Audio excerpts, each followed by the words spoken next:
do astronauta! Hoje no Metrópolis tem animação adulta inspirada num personagem que fez parte da infância de muita gente. O astronauta, criado por Maurício de Souza em 1963, agora é protagonista de uma série em 6 episódios, exibida pela Max. Um projeto aguardado pelos amantes da arte, o edifício Pietro Maria Bardi vem se juntar ao complexo do MASP. O Metrópolis veio conferir a apresentação do edifício para a imprensa, já que para o público ele só abre em 2025. Do vinil ao streaming, 60 anos em 60 discos. Projeto que nasceu ano passado como livro e esse ano virou podcast. Os álbuns desse podcast estão no meu livro, mas mesmo quem já leu ou quem está lendo o livro vai encontrar algo novo aqui. O astronauta é um personagem que a gente já conhece e que, de alguma forma, Maurício de Souza Produções está apresentando esse mesmo personagem para outros públicos e de uma forma diversa para a gente.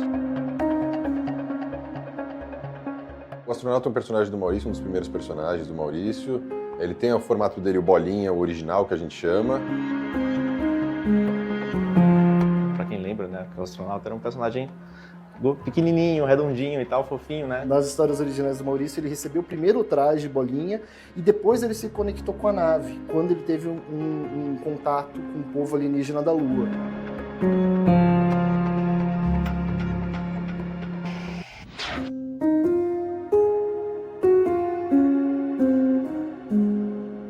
A primeira tradução para um público mais adulto foi através das graphic novels, assim. A gente adaptou a história original do Maurício, a gente se enraizou no personagem do Maurício, mas como as graphics são um grande sucesso editorial, que a gente sabe que tem um público cativo, que todo mundo já adora, a gente falou, por que não se apropriar dos signos e significados visuais que o Beruti já estava trabalhando para transpor também para esse universo. O astronauta nunca foi criança, mesmo ele bolinha, ele é um adulto ou um próximo disso. Então acho que a ideia foi realmente trazer uma densidade para esse universo, para esse personagem que conversasse com o público jovem adulto. Acho que isso foi feito de maneira brilhante pelo Danilo Beruti.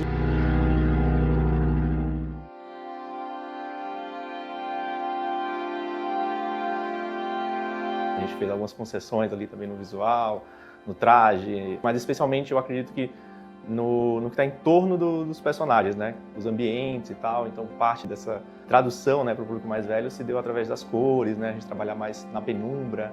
É uma série que se passa majoritariamente à noite, né? Então a gente conseguiu, né, trazer um pouco desse material que já era muito rico, assim, mas também trazer uma linguagem própria para a série, né?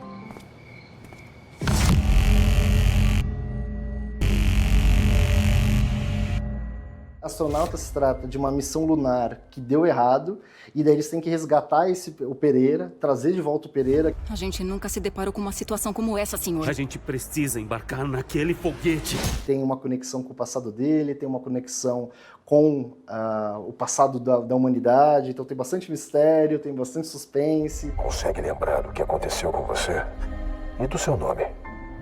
Pereira. O astronauta chega pra gente mais denso, né? Como é que faz para que esse personagem ainda tenha o DNA do nascimento dele?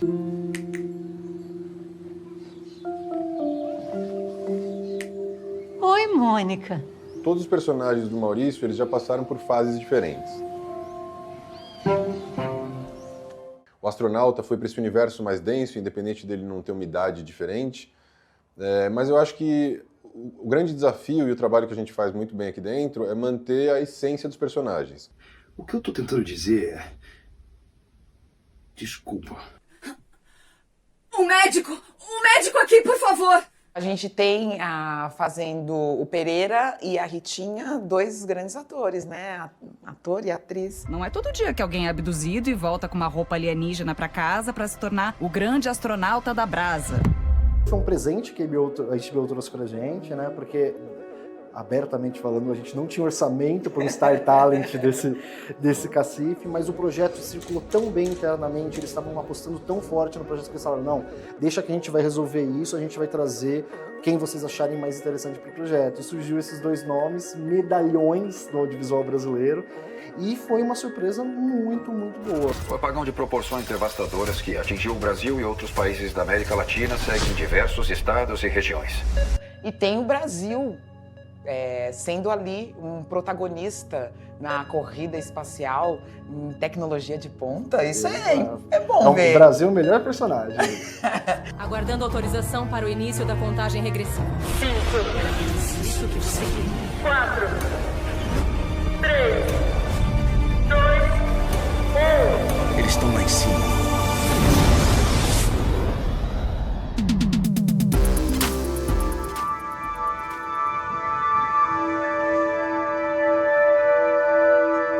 O edifício Pietro inaugura uma terceira fase na história do museu.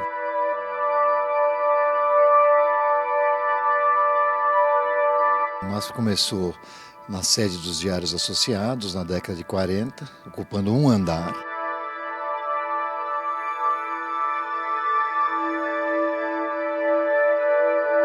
Depois ele mudou para a Avenida Paulista, né, nesse prédio icônico da Lina Bobardi, em 1968, quando ficou pronto, foi inaugurado pela Rainha Elizabeth na época, né? E essa é a terceira expansão do MASP, né, na sua história, desde os anos 1940.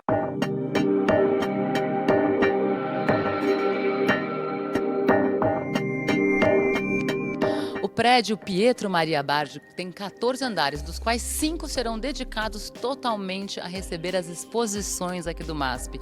E elas começarão a partir do primeiro semestre do ano que vem. Nós vamos transferir todo o acolhimento dos visitantes para o novo edifício. As pessoas vão entrar no MASP através desse novo edifício, do edifício Pietro, e a partir dele vão circular verticalmente para as salas de exposições nesse mesmo edifício ou através do túnel acessar o edifício original. O túnel vai ser muito bacana, é um marco.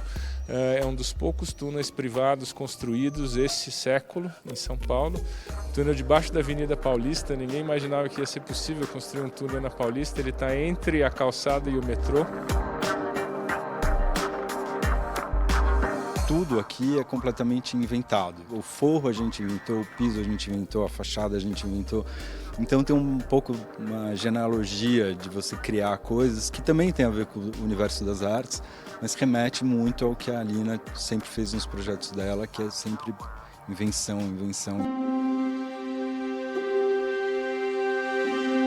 Esse desafio de criar uma coisa que não compita ao mesmo tempo que tem um caráter à altura, né, de estar perto desse grande ícone.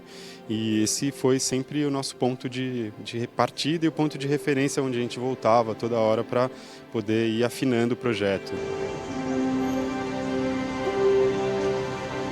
Ele é uma obra-prima, mas é um edifício com quase 60 anos. Hoje tem museus internacionais que não emprestam obras para serem expostas no prédio histórico em função das condições museológicas não serem adequadas. De que maneira essa reforma também representa uma expansão nessa relação do visitante com o acervo do MASP? Nós vamos dobrar a área de exposição do acervo, então nós vamos poder expor uma quantidade maior das nossas obras-primas, da grande coleção que o MASP dispõe. É uma expansão grande que coloca o museu num patamar totalmente diferenciado em termos de museologia, podendo receber exposições de grande porte e obras internacionais, porque nós temos as condições museológicas para isso agora.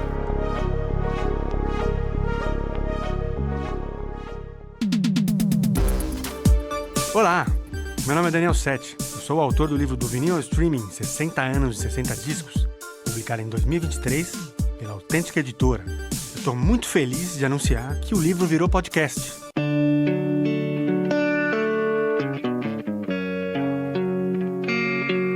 Quando eu comecei a fazer os primeiros testes do podcast, eu ia muito no texto do livro, ficava legal e tal, mas, claro, faltava algo assim, né? Eu tive que repensar e cheguei num modelo híbrido, assim. Eu faço por tópicos, conteúdo, digamos assim, Mas também aproveito umas partes de texto, assim, literalmente como estavam, e faço essa combinação. Então fica uma parte improvisada e uma parte, digamos, bem fiel ao livro. O formato, na verdade, é simples também. O podcast a gente faz, a cada temporada são 6 episódios, e um representando cada década. Is the city I live in, the city of angels. O que o disco proporciona quando a gente pensa em experiência musical? Ele é uma experiência completa e com contexto, e que as pessoas estão menos acostumadas hoje em dia. Sim. Então, mesmo a pessoa da nossa geração, tá todo mundo muito nas playlists, na rapidez de como a informação, inclusive cultural, é consumida hoje em dia, né? Por que foi tão bom para os Beatles parar de fazer shows? Por que eles eram e ainda são insuperáveis? No caso do podcast, a experiência acaba ficando mais completa em vários sentidos, porque você ouve o trecho das músicas, conforme eu vou falando, entendeu?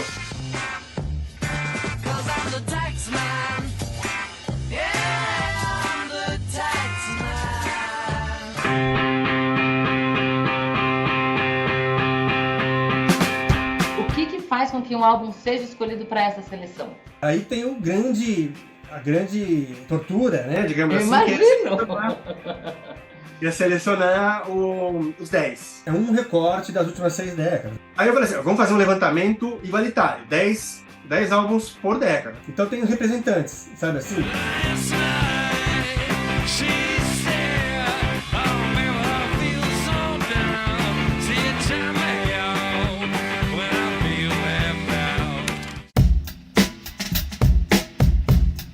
Esse recorte especificamente ele é do pop internacional, né? A gente não vai encontrar, por exemplo, nenhum exemplar de música brasileira.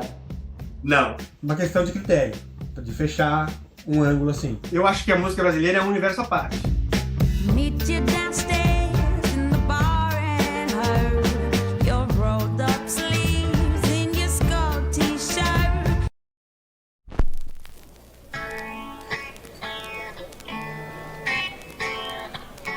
A tecnologia influi muito na forma de se gravar e de se consumir música, né?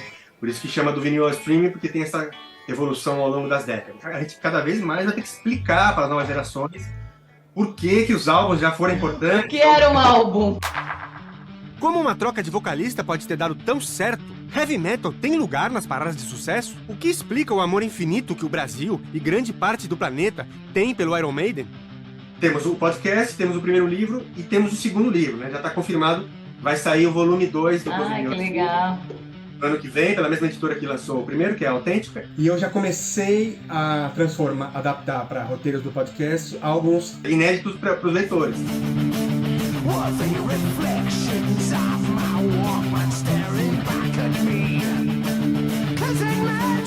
Se você quer saber mais, acesse as nossas redes sociais. O Metrópolis de hoje fica por aqui, mas volta amanhã.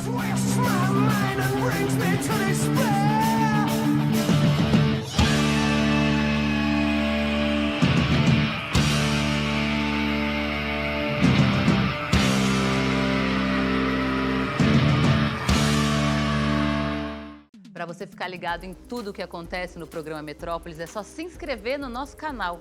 Aproveita e já clica no sininho que a gente te avisa sempre que tiver coisa nova por aqui.